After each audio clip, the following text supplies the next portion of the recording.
osvětlení, nemocnice a školy bez tepla i elektrického proudu. Tak by to brzy mohlo vypadat ve stovkách našich měst i obcí. Společnost Energie pod kontrolou, ke které odběratelé kvůli výhodným tarifům už před lety přešli, totiž přestala platit dodavatelům energií.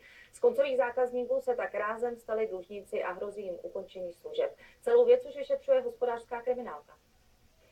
Vypadalo to jako skvělý nápad, spojit se a ušetřit, ale koncem loňského roku začaly chodit upomínky. Distributor nám poslal výzvu a hrozil vlastně odpojením základní školy od dodávek plynu. Situace okolo ETK pro naši obec se začala v podstatě v okamžiku, kdy jsem zjistil, že z rejstříku zmizela celá správní rada a celá dozorčí rada. Společnost s názvem Energie pod kontrolou fungovala několik let. V loni se ale všechno změnilo. Firma přestala platit dodavatelům a stovkám měst a obcí dnes hrozí odpojení od sítě. Už by to hraničilo s veřejným ohrožením. Výhodnými tarify se nechaly zlákat domácnosti, školy, nemocnice i celá města a obce. Třeba Kladruby, Božídar, Zruč nad Sázavou, Moravský Krumlov, Uherský Ostroh nebo Zubří. Dluh skupiny ETK vůči naší firmě dosahuje nadále několika desítek milionů korun. Dodavateli energií došla trpělivost a na EPK podal žalobu. Podle předběžného opatření soudu musí všechny zálohy směřovat jen k dodavateli. A rázný krok by měli udělat i odběratelé. Aby